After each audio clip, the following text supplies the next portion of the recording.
আযাব না রহমত? খাইতে বসবে, পেটে খিদা, পেট তো মাশাআল্লাহ বানাইছে একটা মটকার মতো, বেলও পড়তে পারে না টাইম দিয়া, পেটে ক্ষুধা, কিন্তু খাওয়ার সময় মনে মনে কইব আমি যদি সব খাই মানুষ আমারে না খাওয়া কইব। এই জন্য সব খাওয়ান যাইব না, বড় লোকের ভদ্রতা অর্ধেক খাইতে হয়। এই জন্য খিদা পেটে ঠিক, কিন্তু খাইব কটুক? অর্ধেক। দেখবেন বড় লোকের প্লেট সবসময় অর্ধেক থাকে। আবার কয় একটা রাইখা দাও, এটা ভদ্রতা। নাউজুবিল্লাহ। তো আসছেও গজবের সাথে, খাওয়াও পুরা হইল না, গজব না রহমত?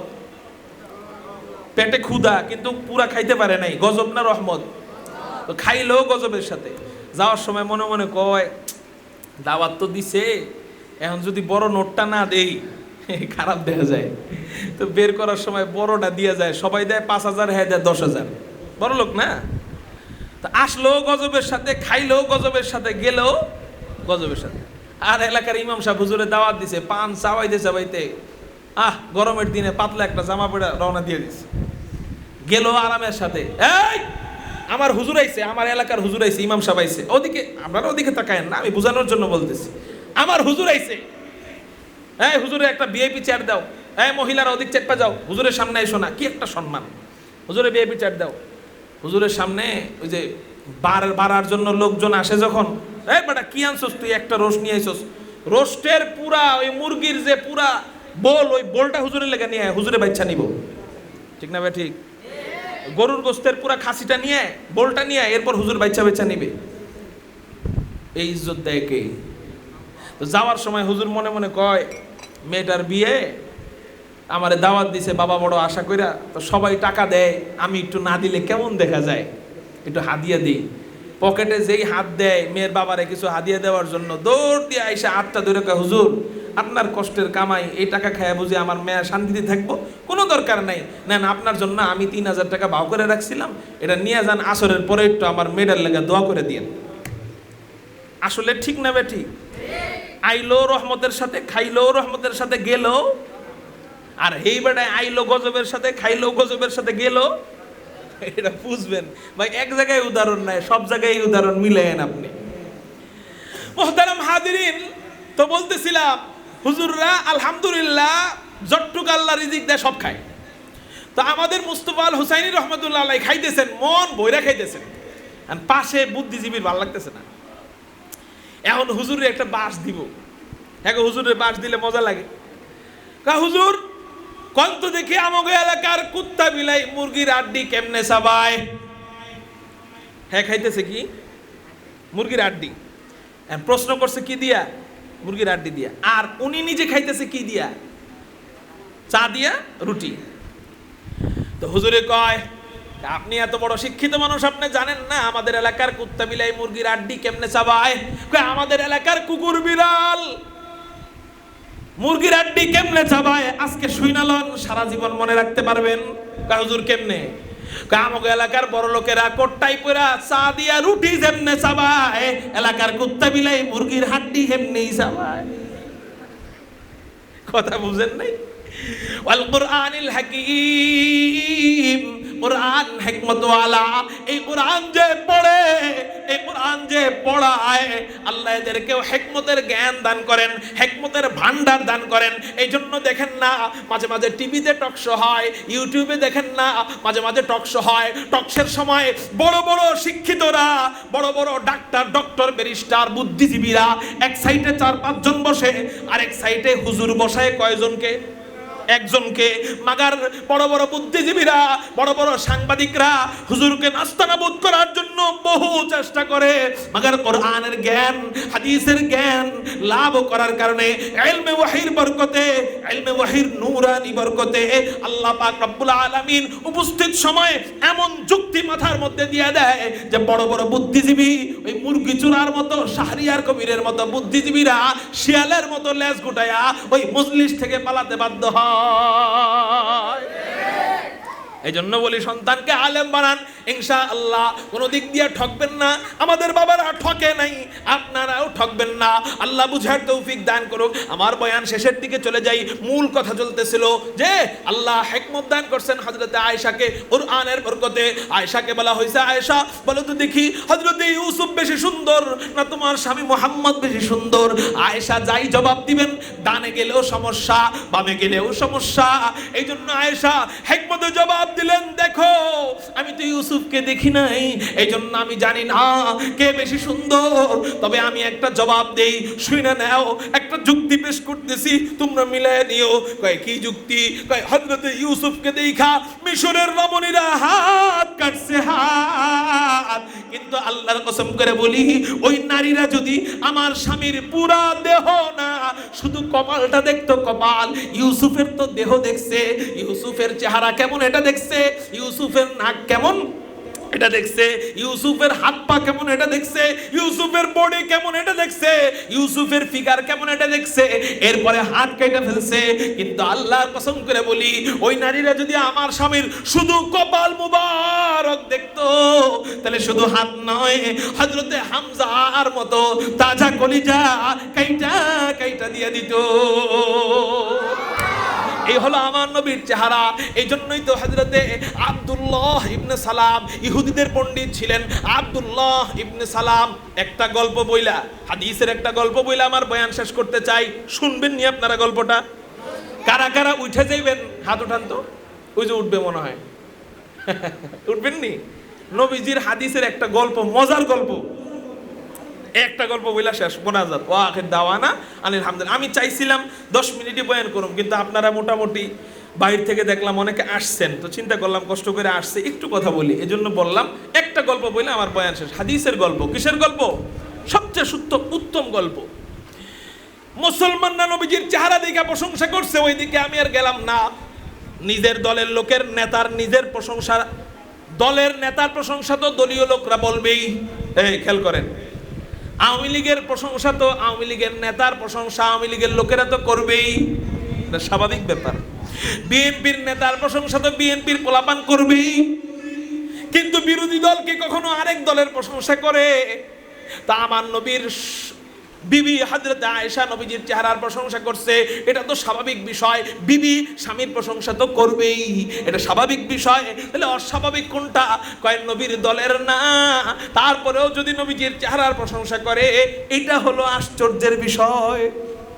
হুজুর এমন কি কখনো হয়েছে নি যে আমার নবীর চেহারার প্রশংসা নবীর দলের না বিরোধী দলের ওনারা করছে? আমি উত্তর দিব, হ্যাঁ, প্রশংসা তো সাধারণ জিনিস। আপনি একজন হিন্দুর প্রশংসা করতেই পারেন। হ্যাঁ, আমার দিকে লাইটটা ধরেন, আমার দিকে সবাই লাইট আমার দিকে ধরেন, বয়ান চলবে। হ্যাঁ, আপনারা আমার দিকে লাইট ধরেন, আপনারা আমার দিকে খেয়াল করেন। হিন্দুর প্রশংসা তো আপনি করতেই পারেন, যে হিন্দু লোকটা বেচারা অনেক ভালো, চেহারা দেখতে শুনতে সুন্দর, করতে পারেন না? এটা স্বাভাবিক বিষয়। কিন্তু অস্বাভাবিক কোনটা? আপনি কি একজন হিন্দুর চেহারা দেখা কালেমা ত্যাগ কইরা হিন্দু হয়ে যাবেন? কিন্তু আমার নবীর চেহারাকে আল্লাহ পাক এমন সুন্দর বানাইছে যে নবীর চেহারা দেখা হাজার হাজার অমুসলিম কালেমা পড়ে মুসলমান হয়ে গেছে। ওই ব্যাপারে একটা ঘটনা আজকে শোনাবো, তারপর বয়ান শেষ। ঘটনাটা হলো ইহুদিদের নেতা আব্দুল্লাহ ইবনে সালাম। জোরে বলেন নামটা কি বললাম? সবাই বলেন নামটা কি বললাম? আব্দুল্লাহ ইবনে সালাম। উনার বাড়ি মদিনায়। উনি বলেন মুহাম্মদ নামক একজন ব্যক্তি হিজরত করে মদিনায় আসছে। মুহাম্মদ নামক ওই ব্যক্তি নাকি নবী দাবি করছে। আমি একটু যাচাই বাছাই করতে যাই, এটা আসলে সত্য নবী না মিথ্যা নবী। এখানে যারা আছে মদিনার অধিকাংশ হলো মূর্খ, কিন্তু আমি যেহেতু আলেম, ইহুদিদের আলেম উনি, এই জন্য উনি বলেন আমি যেহেতু আলেম, এই জন্য আমি যাচাই বাছাই করে দেখব এটা আসলে সত্য নবী। ইলম দিয়া যাচাই বাছাই করব এটা সত্য নবী না মিথ্যা নবী। যাচাই বাছাই করার জন্য আলেমরা যাচাই বাছাই করে কি দিয়া? বলেন, ইলম দিয়া। আলেমরা যাচাই বাছাই করে কি দিয়া? হযরত আব্দুল্লাহ ইবনে সালাম ইলম দিয়ে যাচাই বাছাই করবে, এই জন্য উনি তিনটা প্রশ্ন ঠিক করছেন। এক নম্বর প্রশ্ন হলো কিয়ামতের পূর্বে সর্বপ্রথম বড় আলামত কোনটা। দুই নম্বর প্রশ্ন হলো জান্নাতীরা জান্নাতে যাওয়ার পর আল্লাহ পাক রব্বুল আলামিন সর্বপ্রথম জান্নাতীদেরকে কোন খাবার দিয়ে মেহমানদারি করাবেন। তিন নম্বর প্রশ্ন হলো সন্তানের চেহারা কখনো বাবার মতো কেন হয়, কখনো মায়ের মতো কেন হয়। কঠিন তিনটা প্রশ্ন ঠিক করছেন। ঠিক কইরা নবীজিকে যাচাই বাছাই করার জন্য আব্দুল্লাহ ইবনে সালাম নবীজির দরবারে হাইটা হাইটা যাইতেছেন। অন্যান্য ইহুদিরা বলেন, ও আব্দুল্লাহ ইবনে সালাম তুমি কই যাও? আব্দুল্লাহ ইবনে সালাম বলে, কে নাকি নবী দাবি করছে, আমি একটু নারে আটকাইতে যাই। কয় তুমি একা যাবা কেন, আমরাও তোমার সাথে যাব। কে যাইতেছে বলেন? নেতা। কাকে আটকানোর জন্য যাইতেছে? নবীজিরে আটকানোর জন্য। প্রশ্ন কয়টা ঠিক করছে? উনি জানেন এই তিন প্রশ্নের উত্তর নবী ছাড়া আর কেউ দিতে পারবে। এখন অন্যান্য ইহুদিরা বলে, আব্দুল্লাহ তুমি একা যাইবা কেন, আমরাও যাব। কয় তাহলে চলো তোমাদেরকেও সাথে নিয়ে যাই। হযরত আব্দুল্লাহ ইবনে সালাম বিশাল বড় ইহুদিদের কাফেলা নিয়ে নবীজির দরবারে রওনা হয়ে গেছেন। নবীজির দরবারে যখন পৌঁছে যায়, আল্লাহু আকবার চিৎকার দিয়ে বলেন আল্লাহু আকবার। ওনার নিয়ত, উনি দেখেই মুসলমান হবেন না, উনি যাচাই বাছাই করবেন, এরপর মুসলমান হবেন। এই নিয়ত কইরা মসজিদে নববীর ভিতরে প্রবেশ করছেন। মসজিদে নববীর ভিতরে যখন প্রবেশ করছেন, নবীজি তখন সাহাবায়ে কেরামদেরকে সামনে নিয়ে এই হাদিস তেলাওয়াত করতেছিলেন। আফশুস সালাম আতঈমুত তুআম ওয়া সাল্লু বিল্লাইল ওয়ান নাসু নিয়াম তাদখুলুল জান্নাতা বিসালাম। এই হাদিস যখন তেলাওয়াত করতেছিলেন, আব্দুল্লাহ ইবনে সালাম মসজিদে নববীর ভিতরে প্রবেশ করছেন। ওনার নিয়ত উনি কালেমা পড়ে মুসলমান হবেন, তবে যাচাই বাছাই কইরা দেখে মুসলমান হবেন, কারণ চকচক করলেই সোনা হয়। কিন্তু হঠাৎ করে নবীজির চেহারা মুবারকের উপর আব্দুল্লাহ ইবনে সালামের চেহারা পড়লো। যেই মাত্র চেহারা পড়ছে, আব্দুল্লাহ ইবনে সালাম 100 কিলোমিটার গতির গাড়ি হার্ট ব্রেক করলে যেমন হয়, হযরত আব্দুল্লাহ ইবনে সালাম ওইভাবে হার্ট ব্রেক খায়া দাঁড়ায় গেছে। আপনারা পুতায় গেছেন নি? চিৎকার দিয়ে বলেন হযরত আব্দুল্লাহ ইবনে সালামকে অন্যান্য ইহুদিরা বলে, ও আব্দুল্লাহ ইবনে সালাম যাও না কেন, প্রশ্ন করো না কেন, তুমি না এই নবীরে আটকাইবা, যাও আটকাও। আমরা আজকে তামসা দেখতে আসছি, আজকে এই নবীরে তুমি হারাইবা, এই নবীর মুখোশ উন্মোচন করবা। আজকে আমরা তাকায় তাকায় দেখবো আর মজা নিব। এই নবী আজকে লজ্জিত হবে, সে আমাদের বাপ দাদার ধর্মকে উড়াই দিতে আসছে, তার ইসলাম ধর্মকে আজকে আমরা উড়াই দিব। প্রশ্ন করো, তুমি যাচাই বাছাই করো, তুমি আটকাও। আব্দুল্লাহ ইবনে সালাম চোখের পানি ছাইরা দিয়া চিৎকার দিয়ে বলেন, ও মিয়ারা শোনো, প্রশ্ন করব কি, যাচাই বাছাই করব কি, আটকাবো কি? আমি তো এই নবীর চেহারা দেখা নিজে আটকায় গেছি। আমি যাচাই বাছাই করব কি, আটকাবো কি? আমি তো এই নবীর চেহারা দেখা নিজেই আটকায় গেছি। কয় কেন? আল্লাহর কসম করে বলি, লাইসা বিওয়াজহিন কাযাব, এত চমৎকার চেহারাওয়ালা ব্যক্তি, এত সুন্দর চেহারাওয়ালা ব্যক্তি কখনো মিথ্যা নবী হইতে পারে না। খতমে রসুল নজম সুবুল সুবহ হেদায়াত, খতমে রসুল নজম সুবুল সুবহ হেদায়াত, হাত্তা কে নজিরি তুল হক বশিরি, হাত্তা কে নজিরি তুল হক বশিরি। আয় খতমে রসুল উম্মত তু খৈর মমবুদ, जो समरे के आयद हमादर फसल अखीरी। এমন নবীর উম্মত হয়া, এমন চেহারাওয়ালা সুন্দর নবীর উম্মত হয়া আমরা লাভে আছি না লসে আছি? হুজুর লাভ আর লস বুঝলাম না তো। লাভ কেমনে? নবীজির চেহারা সুন্দর, তা আপনার লাভ কি? কোন আমার বুঝায় কোন? নবীজির চেহারা সুন্দর, তা আপনার আমার লাভ কি? আমার চেহারা সুন্দর না আমার লাভ? যা আমারে মানুষ বলবে, ও সেরা রে, নবীজির চেহারা সুন্দর, তা আমার লাভ কি? এটা একটু বোঝা দরকার না? নবীজির চেহারা সুন্দর, আমার লাভ কি? আমার লাভ হলো কক্সবাজার যান কেন? সৌন্দর্য দেখার জন্য না খাওয়ার জন্য? খাওয়ার জন্য যান না সৌন্দর্য দেখার জন্য যান? জাফলং ঘুরতে যান কেন? সৌন্দর্য দেখার জন্য না খাওয়ার জন্য? সুইজারল্যান্ড ঘুরতে যান কেন? খাওয়ার জন্য না সৌন্দর্য দেখার জন্য? কাশ্মীর যান কেন? সৌন্দর্য দেখার জন্য না খাওয়ার জন্য? তাহলে বোঝা গেল মানুষ খাওয়ার চেয়ে সৌন্দর্যের পাগল বেশি। জোরে বলেন কিসের পাগল? খাওয়ার জন্য কিন্তু কেউ কাশ্মীর যায় না, খাওয়ার জন্য কিন্তু কেউ ইন্ডিয়া যায় না, খাওয়ার জন্য তো বাংলাদেশে হোটেলের অভাব নেই। যায় কি দেখার জন্য?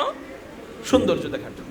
তো জান্নাতের ভিতরে যে নেয়ামত আল্লাহ আমাদেরকে দিবেন এর চেয়ে সবচেয়ে বড় নেয়ামত সৌন্দর্য। কি সৌন্দর্য? সৌন্দর্যের নেয়ামত। এবার আসেন, জান্নাতের সব সৌন্দর্য, জান্নাতের 8 জান্নাতের সমস্ত সৌন্দর্য এক পাল্লায়। জান্নাতে আমার রাসূলের চেহারা আল্লাহ আরো যত সুন্দর বানাবে, সেই রাসূলের চেহারার সৌন্দর্য এক পাল্লায়, পুরা 8 জান্নাতের সৌন্দর্য আরেক পাল্লায়। 8 জান্নাতের চেয়ে জান্নাতে আমার নবীর শুধু চেহারাটা 8 জান্নাতের চেয়ে সবচেয়ে বেশি সুন্দর হবে আল্লাহর সৃষ্টির মধ্যে। এখন আপনি ওই নবীর উম্মত হয়ে লাভবান হবেন কখন? যদি ওই নবীর পাশে আপনার জান্নাতটা হয়, ওই নবীর সাথে যদি আপনি থাকেন, তাইলে জান্নাতে ঢুকবেন। আর কোন সৌন্দর্য আপনার সামনে থাকুক বা না থাকুক, ওই সুন্দর নবীকে আপনি 24 ঘন্টা দেখতে পারবেন। তা আপনার জান্নাতের আর কিছু দরকারই নেই। ঠিক না বেটি? না, আমি আল্লাহ এবং তার রাসূলকে পেয়ে গেছি। এজন্যই তো এক সাহাবী নবীজির কাছে যায় বলছেন, ইয়া রাসূলুল্লাহ, ইয়া হাবিবাল্লাহ, আমার ভয় হয়। কিসের ভয়? আমি জান্নাতে যাওয়ার পরে যদি আপনাকে কাছে না পাই, জান্নাতও আমার মজা লাগবে না, জান্নাতও আমার মজা লাগবে না। চিন্তা করছেন কি নবী প্রেম? জান্নাতেও আমি মজা পাবো না। নবীজি বললেন, আনতা মা আমান আহবাবতা, শোনো, এই যে আমারে তুমি ভালোবাসছো না, এর বদৌলতে আল্লাহ আমার সাথে তোমার জান্নাত দিবে। তাহলে আমরা ওই নবীর উম্মত হয়ে, ওই সুন্দর নবীর উম্মত হয়ে লাভবান না লসে আসি, এটা এখন বুঝবো না, বোঝা যাবে জান্নাতে। যদি ওই নবীর পাশে জান্নাত পাই তো লাভবান, আর যদি ওই নবীর পাশে জান্নাত না পাই, আমি জান্নাতি হলেও লসে আছি। জান্নাতি হলেও, কারণ আমি অর্ধেকের বেশি সৌন্দর্য হারায় ফেলছি, অর্ধেকের বেশি সৌন্দর্য হারায় ফেলছি। এই জন্য নবীর পাশে, নবীর সাথে জান্নাতে যাইতে চাই কারা কারা? আল্লাহু আকবার বলে 2 হাত আল্লাহরে দেখো। আসলেই চাই? হাত নামান। হাত। যদি নবীর সাথে জান্নাতে যাইতে চাই, একটা আমল আনতে হবে। কয়টা আমল? একটা আমল। নবীকে ভালোবাসতে হবে। কি করতে হবে? ভালোবাসতে হবে। এখন ভালোবাসার পদ্ধতিটা কি আধা মিনিটে বুঝাই দিই। এই পদ্ধতির জায়গায় যায় ঝামেলা করে। আহলে হাদিসরা নবীরে ভালোবাসে কিনা বলেন, হানাফিরা নবীরে ভালোবাসে কিনা বলেন, শাফিঈরা নবীরে ভালোবাসে কিনা বলেন, ওয়াহাবি যে বলে তারাও নবীরে ভালোবাসে কিনা বলেন, সুন্নি যে বলে তারাও নবীরে ভালোবাসে কিনা বলেন, বলেন বাসে কিনা? বাসে, মূলত বাসে। কিন্তু পেঁচটা লাগে কোন জায়গায় জানেন? পেঁচটা লাগে হলো ভালোবাসার পদ্ধতির জায়গা বুঝে না, কেমনে পদ্ধতি প্রয়োগ করতে হবে। মাকে ভালোবাসার যে পদ্ধতি, বউকে ভালোবাসার কি এক পদ্ধতি না আলাদা পদ্ধতি? বোনকে ভালোবাসার যে পদ্ধতি, বউকে ভালোবাসার এক পদ্ধতি না আলাদা পদ্ধতি? এক একজনের সাথে এক এক রকম পদ্ধতি। ঠিক নবীজিকে ভালোবাসার একটা পদ্ধতি আছে। এই পদ্ধতির বাহিরে গেলে আপনি যতই চিল্লায় বলেন আমি নবীকে ভালোবাসি, আপনি যতই চিল্লায় বলেন আমি আশিক রাসূল, আল্লাহর কসম নবীর ইসলাম বলে আপনি নবীকে ভালোবাসেন নাই। সেই পদ্ধতি কি? সেই পদ্ধতি হলো রাসূলের সুন্নত অনুযায়ী আপনার জীবন পরিচালনা করা।